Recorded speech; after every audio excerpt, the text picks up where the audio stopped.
Thank you, Madam Chair. Today, I'll make these representations on behalf of over 450 million people living under $2 a day in South Asia and Southeast Asia. It's their access to ICTs and the impact of ICTs in their lives that has been the primary focus of LIRNEasia, a regional think tank working in the emerging Asian Pacific countries since 2004. We know mobile phones have been a success story in our region, with over 90% of even the poorest, the group I was referring to, making or receiving phone calls through their own phones or a shared phone. With access to computers woefully low, mobile phones are the most ubiquitous form of ICTs available to the poor. Smartphone penetration is around 20%, but Myanmar, the country with the most recently deregulated telecom industry, hints at what happens when prices fall thanks to innovation and competition in manufacturing sectors. Around 60% of phone owners in Myanmar have a smartphone. But these phones are being used to call and SMS and not to use the internet. Less than 20% of the total population in most emerging Asian countries have accessed the internet. That means among the poor in each of these countries, internet access is much, much lower than 20%. Why? In representative sample surveys, when we ask people why they aren't using ICTs or the internet, country after country, we hear two common responses. I can't afford it is the first. I don't see the value of it is the second. The first response, the lack of affordability, is an obvious concern for the poor. It is still a challenge because some regulators have not enabled sufficient competition or not removed bottlenecks in critical internet resources.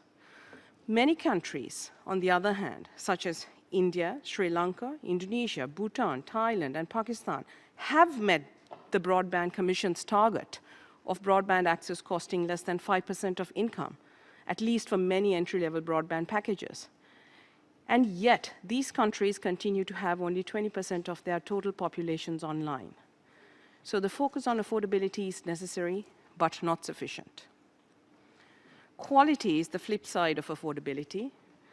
Our research shows that broadband users in emerging Asia consistently get low value for money or get much lower speeds than promised on their internet connections. A primary reason is the cost of domestic and international leased line prices. While nation-states such as India and Indonesia have responded with large-scale public investments in national broadband networks, their ability to implement these remains an open question, as does the question of whether state investment would have been needed in the first place, had the regulators taken appropriate steps to encourage private sector investment and enable markets to function better. Even if we solve the price and quality challenge of internet access, we need to worry about the percentage of poor people who say, I don't see the need or I don't see the value when we ask them about internet and ICT use. That response is in part an indication of the lack of content, be it content in the user's own language, content that is locally relevant, of economic value, or social value. Yes, if people are only using social media applications when they get online, we may need to be okay with it and start asking other questions, such as, why aren't other mobile applications being developed and adopted widely? Is the app ecosystem in my country not enabling the creation of 1,000 apps, allowing many to fail fast, and finding the few that stick? Where does the real-world content for such apps come from unless governments open up their data? But to even ask these questions, we need regulators and policymakers who can look beyond the telecom sector, look across time, and look across borders.